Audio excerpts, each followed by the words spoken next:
네, 하십시오.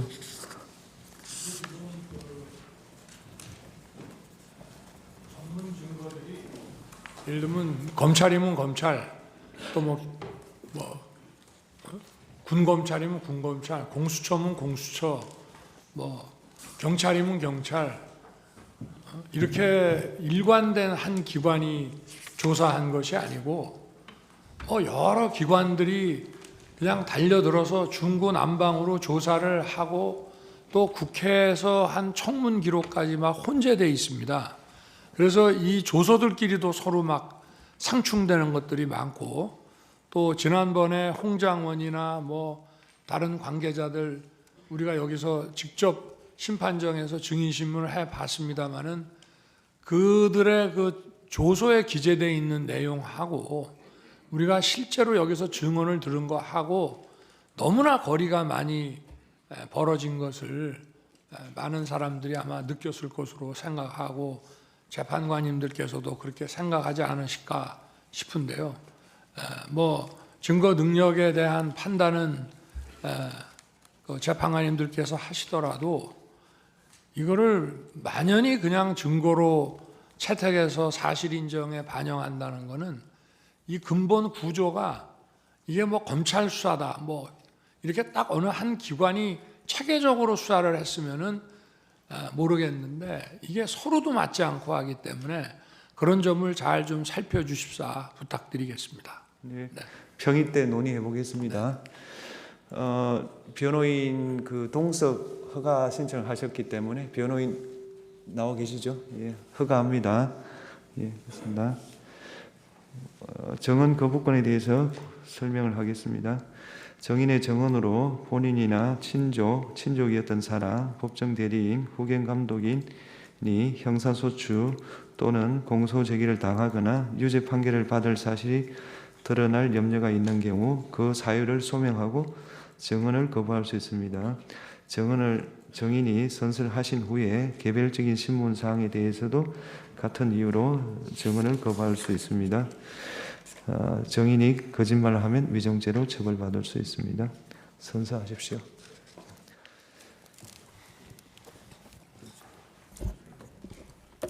선서.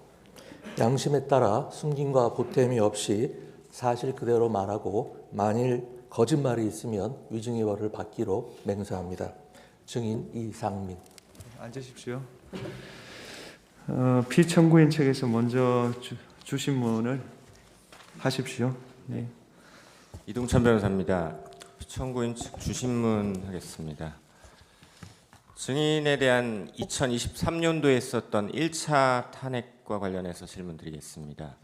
증인 2년 전 2023년 2월 8일에 재난대응조치 위반 그리고 품위 유지 의무 위반을 이유로 국회에서 1차로 탄핵 소추되셨죠? 네, 그렇습니다. 그리고 2023년 7월 25일 약 6개월이 지난 시점에 이곳 헌법재판소에서 재판관 전원 일치로 기각되셨죠? 네, 그렇습니다. 당시 증인에 대한 탄핵 소추가 기각된 사유가 무엇이었습니까? 재난 관련 재반 법령에 위반한 사실이 없고 성실 의무에 위반한 사실도 없으며 특히 이제 행안부 장관에게는 일반인들이 흔히 생각하는 경찰이나 소방에 관한 지휘 권한이 일체 없다는 사실이 중요한 근거가 되었던 것 같습니다. 네, 을 제79호증 제시하겠습니다. 증인에 대한 탄핵 소추가 이태원 참사와 관련되었던 것은 맞죠? 그렇습니다.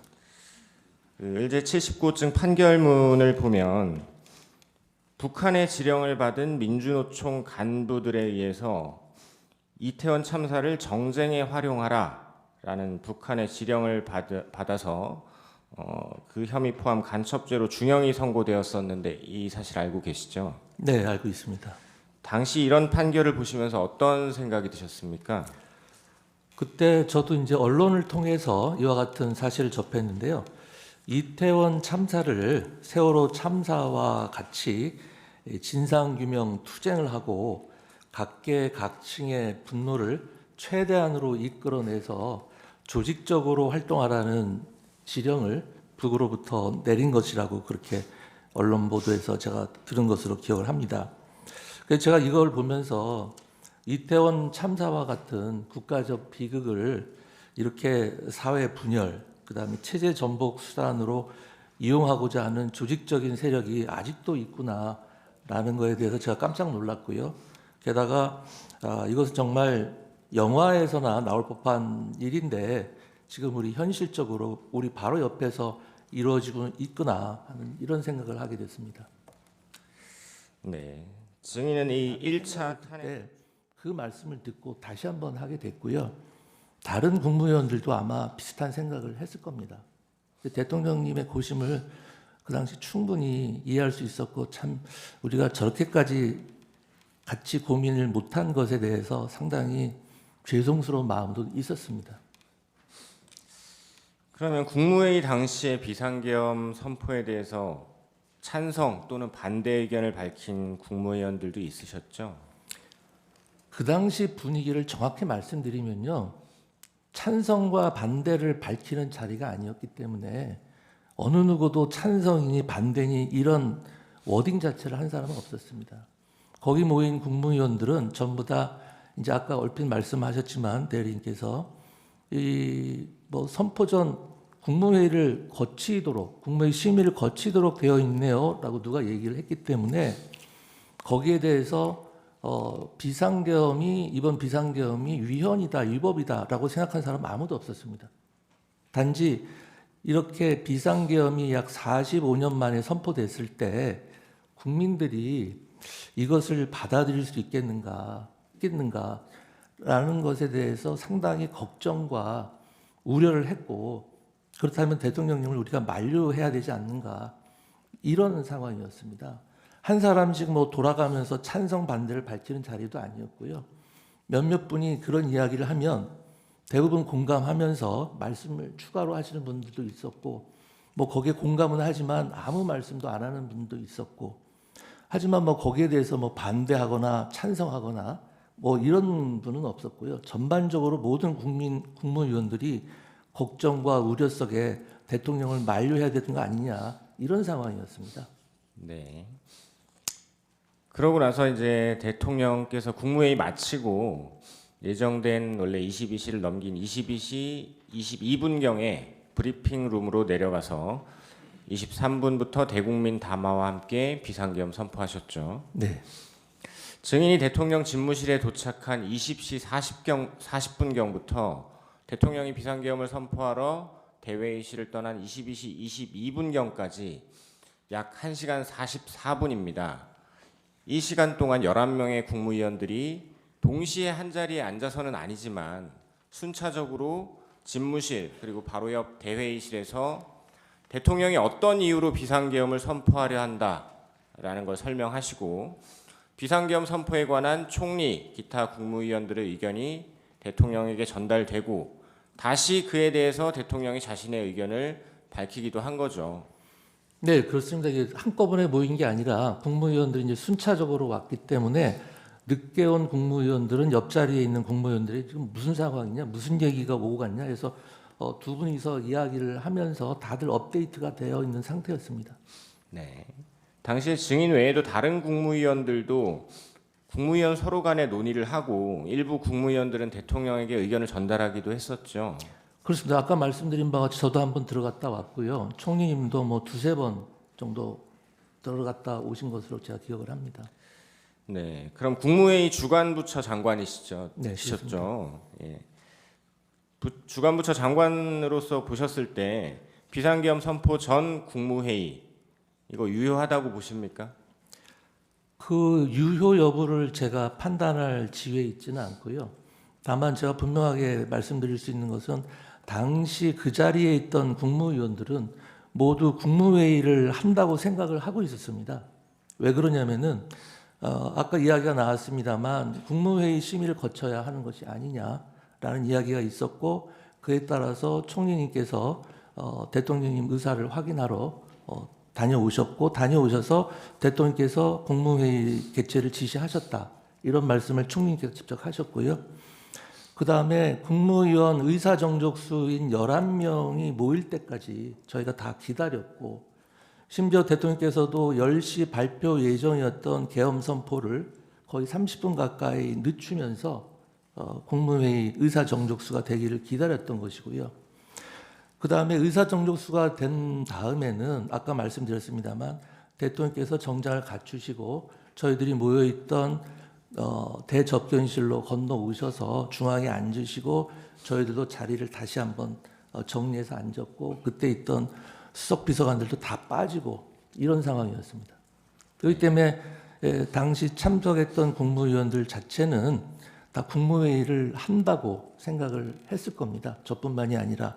다만 그것이 국무회의로서 인정을 받을 수 있느냐 없느냐는 또 별개의 문제라고 생각을 합니다. 네. 회의록에 대해서 여쭤보겠습니다. 국무회의 끝나고 누군가 회의록은 만들어야 되지 않냐라고 해서 증인이 대통령 부속실 직원에게 참석자, 모인 시간, 헤어진 시간, 발언 요지를 메모해 주라라고 하셨죠. 그렇습니다. 통상 국무회의 회의록은 언제 작성됩니까? 국무회의가 개최된 때로부터 빠르면 7일, 통상 뭐 한 열흘 이내 이렇게 만들어지는 것으로 알고 있습니다. 네. 비상계엄 선포 당시 회의록이 작성되지 않은 이유는 무엇입니까? 이 첫 번째 이유는요, 원래 그 회의록 작성의 책임자는 저희 행안부의 의정관이 작성하도록 되어 있는데, 그 당시 국무회의에 의정관이 참석을 간사합니다. 간사인데 이 간사가 참석을 못했기 때문에 국무회의 참석자라든지 개최 시간, 종료 시간, 발언 요지 등을 확인하는 데 시간이 걸렸을 것이고요. 무엇보다도 이제 그 비상계엄 선포 이후에 비상계엄이 뭐 내란이다라고 몰아붙이면서 회의록 작성을 하는 것이 비상계엄에 동조하거나 비상계엄을 방조하는 것이 아니냐라는 분위기가 형성돼 있었던 것 같습니다. 그런 상황에서 더 이상 회의록을 작성할 수는 없었을 것이라고 생각을 하고요. 제가 12월 8일자로 사퇴를 했기 때문에 그 이후의 정황에 대해서는 제가 자세히 잘 모르겠습니다. 네. 국무위원들 국무회의 후에 부서는 실제로 어떻게 이루어집니까? 부서는 국무회의를 마친 다음에 그 관계 장관들이 자기 집무실로 돌아가서 전자적인 서명을 하는 방식으로 이루어집니다. 그럼 이 사건 비상계엄 선포 관련 국무회의 때 부서가 없었던 이유가 무엇이라고 생각하십니까? 제가 알기로는 부서의 시점에 대해서는 특별한 규정이 없는 것으로 알고 있습니다. 이번 비상계엄과 같은 아주 특수하고 급박한 상황에서는 그렇기 때문에 부서가 사후적으로도 이루어질 수 있다고 개인적으로 생각을 하는데, 아까도 말씀드렸다시피 비상계엄이 선포됐던 시간이 워낙 짧고 그 이후에 내란이다 뭐다 각종 혼란스러운 상황이 이어졌기 때문에 소관 부처에서도 부서를 한다는 것을 놓친 것이 아닌가 이런 생각을 합니다. 네. 부서라는 것은 계엄 선포 같은 대통령의 법적 행위에 대해서 하는 거지, 국무회의록에다가 부서하는 거는 그건 전혀 아닙니다. 그건 아니죠. 네, 전혀 아닙니다. 잘못 말씀하신 것 같아서. 아니 그러니까요. 국무회의록에 부서하는 거는 아니잖아요. 아닙니다. 네. 그러니까 계엄 선포면은 국방장관, 관계장관과 총리, 대통령이 하는데 그런 거는 사후에도 할 수 있는 문제고. 네, 그런 취지로 드린 말씀인데 약간 좀 오해가 있었던 것 같습니다. 국무회의 자체에 대해서는 부서가 없고요. 대통령의 행위에 대해서 부서를 하는 겁니다. 국무회의 심의를 거친. 네. 잠깐만요. 15분 이어서 쓰시겠습니까? 네, 이어서 쓰겠습니다. 그렇게 하십시오. 15분. 쪽지 관련해서 여쭤보겠습니다. 대통령이 평소 증인 포함 국무위원들에게 어떤 지시하실 내용이 있으실 경우에 보통은 어떻게 합니까? 전화로 합니까? 아니면 문건 같은 걸로 합니까? 그 면전에서 지시하실 때는 그냥 말씀을 하시고요. 그 다음에 경우에 따라서는 급한 일 같으면 전화로 말씀하시는 경우도 있으십니다. 그리고 보통은 이제 정식 개통을 통해서 지시사항이 이렇게 문서로 내려옵니다. 네. 증인은 비상계엄 선포 전후로 대통령 집무실에서 대통령 또는 국방부 장관으로부터 비상계엄과 관련된 어떤 지시사항이 기재된 쪽지 받으신 적 있으십니까? 전혀 없습니다. 그러면 대통령이나 국방부 장관이 쪽지를 주진 않았지만 보여주면서 어떤 지시 내용을 알려준 적은 있습니까? 그런 사실도 전혀 없고요. 뭐 이번 대통령에 대한 검찰의 공소장을 보니까 뭐 보여줬다는 얘기가 나오는데 대통령이 주면 주지 뭐 이렇게 보여주고 뭐 그렇게는 상식적으로 저는 납득이 안 갑니다. 네. 대통령이나 국방부 장관으로부터 언론사 등 특정 건물에 대한 단수에 대한 조치를 구두로라도 지시받은 적 있습니까? 전혀 없습니다. 그런데 언론을 보면 증인께서 소방청장에게 몇 군데 단수를 지시했다는 이야기가 계속 나오는데 소방청장과 통화는 하셨죠? 통화했습니다. 왜 통화하신 거고 어떤 이야기 했는지 말씀해 주실 수 있습니까? 조금 설명이 필요한데요. 제가 대통령실에서 종이 쪽지 몇 개를 좀 멀리서 이렇게 본 게 있습니다. 그런데 그 쪽지 중에는 소방청 단전 단수 이런 내용이 적혀져 있었습니다. 그때가 언제였냐면은 제가 대통령님께 이제 그 국무위원들의 분위기, 국무위원들이 생각하는 거 그런 만류하러 들어간 자리에서 한 짧게 한 1, 2분 머물 때 잠깐 얼핏 보게 된 건데요. 그리고 나서 이제 비상계엄이 선포가 되고 제가 이제 광화문으로 돌아가는 제 차 안에서 그 쪽지 본 게 생각이 났습니다. 그런데 그 쪽지가 어떤 맥락에서 작성이 되고 어떤 의미인지는 잘 모르겠지만 제가 본 대로 만약에 단전 단수를 소방이 한다고 할 경우에 이것을 무작정 하게 되면 거기 국민들에게 큰 안전사고가 발생할 수도 있겠다. 경우에 따라서는 큰 인사사고가 갑자기 단전 단수를 하면 인사사고가 발생할 수 있겠다라는 생각이 들었고 사무실로 돌아가는 내내 그게 굉장히 마음에 쓰였습니다. 그래서 사무실로 돌아간 다음에 이제 큰 사건 사고 접수된 거는 없는지 어떤 각종 시위나 충돌 같은 상황은 없는지 그런 상황이 전반적으로 궁금해서 제가 경찰청장과 소방청장에게 차례로 전화를 했습니다. 소방청장에게 전화하면서도 그런 것들을 물어본 다음에 아까 그 쪽지가 생각이 또 나고 걱정이 돼서 만일의 경우를 대비해서 국민의 안전에 대해서 최우선적으로 그리고 꼼꼼히 챙겨달라는 취지에 당부를 한 거고 뭐 언론이나 이런 데서 일부 보도되는 것처럼 제가 소방청장에게 단전 단수를 지시한 것이 아닙니다. 아까 말씀드렸습니다만 행정안전부 장관에게는 소방청장을 지휘하거나 어떤 지시를 할 권한이 전혀 없습니다. 그리고 제가 2년 넘게 행정안전부 장관으로 재임하면서 역대 소방청장이나 지금의 허석권 소방청장님에게 어떠한 지시를 한다거나 뭘 하세요, 하지 마세요 이런 이야기를 일체 한 적이 없습니다. 만일 대통령께서 저한테 어떤 지시를 했다면 비상계엄이라는 그런 급박한 상황에서 제가 최대한 신속하게 소방청장에게 그러한 내용을 전달을 하지 대통령의 지시사항을 무려 2시간 넘게 뭉개고 있다가 소방청장에게 전화하는 기회에 갑자기 전달하지는 않았을 겁니다. 그리고 무엇보다 제게 소방청장을 지휘하거나 여태까지 그런 적이 한 번도 없었기 때문에 그런 얘기를 한다고 하더라도 제가 지시하는 형태가 아니라 대통령님의 지시사항을 내가 전달하는 것이다. 이렇게 얘기를 했을 겁니다. 네. 그럼 증인이 보셨다는 그 종이 문건 KTX 열차 타고 오는 중에 김영현 장관의 비아폰으로 전화를 받았죠. 아니 일반 전화로 받았지요. 네. 그래서 비아폰으로 전화를 다시 하라고 했다고 해서 전화를 했다고 했죠. 그게 이제 전화를 받았더니 네. 그 김용현 장관님이 혹시 비화폰, 그러니까 저는 보안폰이라고 표현하는데 보안폰 지금 가지고 있냐라고 물어보시더라고요. 근데 저는 보안폰을 사용하지 않습니다. 그래서 제 옆자리에 앉아 있는 제 수행비서에게 혹시 지금 보안폰 가지고 있냐 물어봤더니 마침 가지고 있다고 그러더라고요. 그래서 보안폰이 있다고 합니다라고 얘기를 했더니 그러면은 보안폰으로 다시 자기에게 전화해 달라고 하시더라고요. 예, 그렇게 된 그래서 겁니다. 다시 통화했을 때 김영현 장관이 뭐라고 하던가요?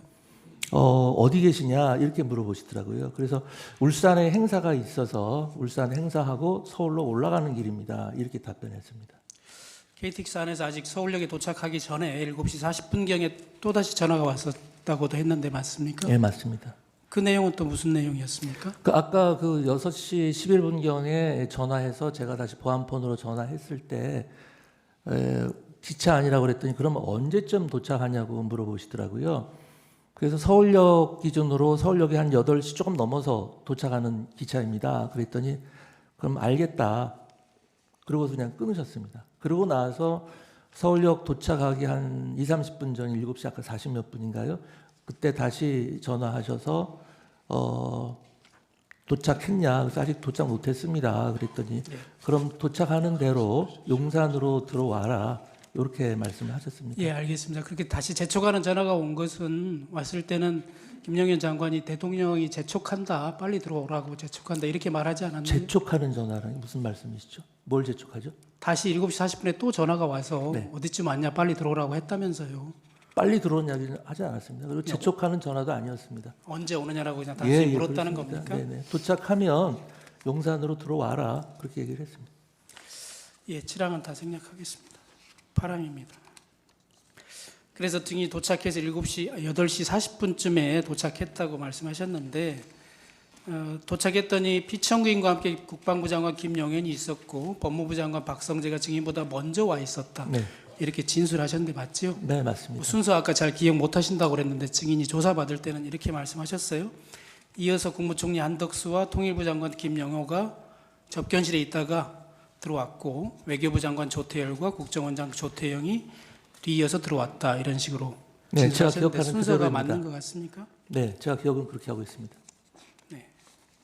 그러면 그 당시에 집무실에 있었던 사람은 피청구인을 제외하고는 국방부 장관, 법무부 장관, 총리, 통일부 장관, 외교부 장관, 국정원장, 증인 7명 정도였겠네요. 네, 그리고 부속실 직원들도 왔다 갔다 하고 그랬던 것 같습니다. 나중에 확인된 사실이긴 한데요. 그 7명은 모두 피청구인이 직접 개별적으로 각각 전화해서 들어오라고 한 사람들로 밝혀졌거든요. 그 내용을 혹시 증인 그때 알고 있었어요? 전혀 몰랐습니다. 그때 피청구인이나 아니면 김영현 장관이 그렇게 개별적으로 연락해서 오라고 했다라는 언급을 하지는 않았습니까? 네, 그런 언급 전혀 없었습니다. 그런 언급은 네. 없었습니까? 방금 말씀드린 것처럼 그분들은 다 9시 이전에 도착한 사람들이거든요. 증인도 8시 40분쯤에 도착했고요. 네, 그리고 피청구인이 직접 전화해서 들어오라고 했던 사람들이고 그 7명인데 그중에 국정원장은 국무위원이 아니죠. 네, 그렇다면 6명 6명밖에 없는데 처음부터 그럼 피청구인 아예 국무회의를 열 생각이 있었던 것은 아닌 것 같아요.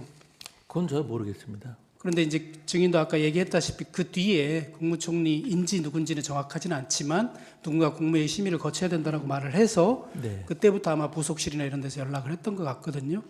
그 자세한 경위는 누가 연락했는지도 모르겠고요. 대통령께서 그때 어떤 생각을 갖고 계셨는지는 더더욱 제가 알 수가 없었습니다. 그때 집무실에서 피청구인이 했던 말 뭐 다 기억은 못 하시고 주 신문상에서 몇 가지 나왔는데 혹시 이런 말도 들었나요?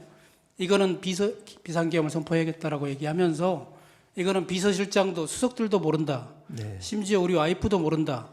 와이프가 알면 화를 낼 것이다. 이런 말을 분명히 했습니까? 네, 분명히 하셨습니다. 예, 10항을 묻겠습니다. 당시에 집무실이나 접견실에서 피청구인이 왔다 갔다 하면서 여러 번 이제 얘기를 했다고 아까 말씀하신 것 같은데 계엄을 선포할 수밖에 없다면서 여러 가지 이유를 말을 한 거잖아요. 네. 그 중에 부정선거, 뭐 선관위 이런 언급은 그때는 없었죠. 제 기억에는 별로 없는데 그 부정선거, 공정선거의 중요성은 늘 항상 많이 수시로 강조하셨었습니다. 그날은 제가 들은 기억은 잘 없는 것 같습니다. 네. 밤 10시에 KBS에서 생방송으로 비상계엄 담화를 하기로 되어 있다. 이런 말도 분명히 들었습니까? 들은 것 같습니다.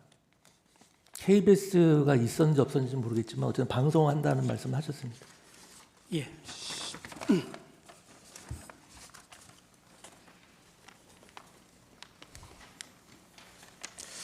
11항은 생략하고 12항 묻겠습니다. 대통령 집무실에는 원탁이 있죠. 네. 지금 말씀하시는 대접견실 거기는 원탁은 아니죠. 그 장소가? 사각형 길쭉한 사각형입니다. 대통령 테이블입니다. 집무실에서 원탁에 국무위원 11명이 다 모인 적은 없지요. 네, 그렇습니다. 접견실이라고 하는 그 장소에는 중기부 장관 오연지가 아마 마지막으로 도착한 것 같은데 그때서야 11명이 모인 것으로 보여집니다. 나중에 확인해 보면. 네. 근데 그때 증인은 그때 국무위원 의사정족수인 과반수가 참석했다는 사실을 증인은 인지했나요? 제가 세보진 않았습니다. 하지만 이제 국무회의가 이제 시작을 한다는 것을 보면 당연히 11명은 채워졌을 거라고 생각을 하고 있습니다. 증인이 인원을 세어보고 11명이 됐으니까 과반수가 찼다 이렇게 보고하거나 한 적은 없지요? 없습니다. 피청구인에게 증인이 알려준 적은 없고요. 과반수가 찼다. 네, 그런 말씀 안 하셨습니다. 그리고 나서 피청구인이 다시 이제 11명이 찼을 때 그 접견실로 와서 네, 중앙에 앉으셨습니다. 중앙에 앉아서 얘기했나요? 네, 그게 한 5분, 불과 5분을 넘지는 않지요? 그러네요. 네, 네. 그렇게 하고 나갔잖아요. 네, 바로 나가셨습니다. 지금 이제 비상계엄을 선포하러 가야겠다 이렇게 말하고 나간 것은 아니죠. 뭐 근데 그때 곧 비상계엄 국무회의 마치자마자 선포하신다고 말씀하셨고 나가시는 게 당연히 이제 선포하러 가시는구나라고 알 수 있는 상황이었습니다. 증인은 그 전에 오늘 밤 10시에 KBS에서 생방송으로 비상계엄을 선포할 거다는 얘기도 들었으니 네. 증인은 알았겠네요. 저는 알고 있었죠. 나가실 때. 그렇다면 증인은 국무위원으로서 온몸으로라도 막았어야 되는 거 아닙니까? 그 말씀은 제가 생각하기에는 비상계엄이라는 것을 절대 하면 안 되는 것이고 이번 비상계엄은 내란이고 위헌 위법한 것이다라는 아주 잘못된 프레임에서 말씀하시는 것 같습니다. 제 생각에 당시 모인 국무위원들은 사전 지식이나 정보가 전혀 없었고요. 이번 비상계엄이 그 당시에 뭐 위헌 위법이다라는 생각 자체를 하지도 않았습니다. 비상계엄이라는 것은 헌법에 엄연히 규정되어 있는 대통령의 권한이고 대통령께서 행사하신다고 하시고 우리 국무위원들이 여러 가지 걱정과 우려를 말씀드렸음에도 불구하고 대통령께서 더 깊이 고민하신 끝에 심사숙고한 끝에 내리신 결정이다라고 말씀을 하시는데 예. 온몸을 막는다는 것은 좀 넌센스라고 생각하고요. 예, 알겠습니다. 솔직히 말씀드리면 온몸을 바쳐서 막아야 할 대상은 대통령이 아니라 무차별 탄핵을 남발하고 국정을 혼란에 빠뜨리고 있는 사람들이라고 생각합니다. 예, 알겠습니다. 담화를 발표한 이후에 다시 접견실로 피청군이 올라와서 각 부처별로 각 부처 장관들에게 개별적으로 어떤 지시를 했고 증인한테도 하지 않았나요? 저에게는 따로 말씀하신 게 없습니다. 다른 장관들에게는 어떻습니까? 제 기억에는 대통령께서 다시 방송 마치고 올라오셔서 다시 또 중앙에 앉으셨습니다. 중앙에 앉으셔가지고 이제 다 선포하고 왔다. 이제 장관들은 각자 자리에 돌아가서 맡은 임무들 다들 평소대로 열심히 하라. 너무 걱정들 하지 마라. 이런 말씀을 하시고 다시 집무실로 들어가신 걸로 기억을 하고요. 예. 누구한테 가서 무슨 말씀하시고 그런 제 기억에는 없습니다. 송미령 장관은 이렇게 얘기한 바 있거든요. 총리에게는 내가 가야 할 일정을 대신 가주라 이렇게 부탁을 했고요. 경제부총리에게는 경제를 잘 챙겨라고 얘기하고 외교부 장관에게는 미국과의 관계를 잘 챙겨달라고 얘기하고 또 보건복지부 장관에게는 의료에 대해서 얘기했고 중기부 장관에게는 소상공인 대책을 잘 챙겨라. 그리고 농축산 장관인 본인에게는 농산물 물가가 뛰지 않게 잘 관리해라 이렇게 일일이 개별적으로 지시했다고 합니다. 증인이 그런 내용을 들은 적 없어요? 뭐 송 장관님이 그 경황에 어떻게 그렇게 정확하게 기억하고 계신지는 모르겠습니다만 저의 경우 제 기억과는 좀 다르고요. 대통령께서 그 당시 저에게는 그런 말씀을 일처 없으셨습니다. 피청구인 본인 의견 진술하시겠습니까? 간단히 좀 이해를 돕기 위해서 말씀을 드리겠습니다. 행안부 장관의 그 이상민 전 장관의 증언을 이렇게 들어보면은 조사를 받는 과정에서 계엄 이코르 내란이라고 하는 프레임으로 자꾸 물으니까 아마 일부 국무위원들이 그런 식으로 답변을 한 것 같은데, 도대체 국무위원이 대통령실에 그러면 뭐 간담회 하러 오거나 뭐 놀러 왔다는 것은 말이 안 되는 얘기입니다. 그래서 그런 점을, 그래서 제가 아까 전문 증거를 증거로 채택하는 문제는 헌재에서 결정할 문제라고 하더라도 그것을 얼마나 믿을 것이냐의 문제는 종합적으로 판단해 주십사고 이제 말씀을 드린 겁니다. 그리고 이제 그 국무회의록의 그 작성과 관련돼서는 6일 날 12월 6일 날 행안부에서 그 국무회의록을 작성할 테니까 관련 서류를 보내달라 해서 대통령 비서실에서 10일 날 다 보내줍니다. 그리고 그 문서 작성 책임과 권한은 행안부고요. 그리고 아까 그 부서 문제도 대통령의 국법상 행위, 비상계엄 선포라는 국법상 행위에 대해서는 부서는 국방장관과 총리와 대통령인데, 사실 우리 그 부속실의 그 실장이 일단은 만들어 놓고 서명을 받았습니다. 그러나 총리께서 이거는 작성 권한과 책임이 국방부에 있으니 국방부에서 결제 올라오는 게 맞다라고 했는데 국방부에서 아직 안 올린 것이고요.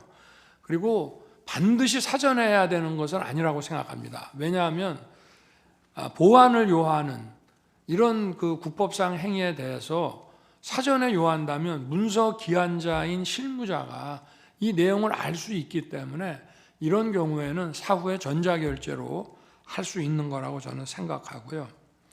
그리고 아까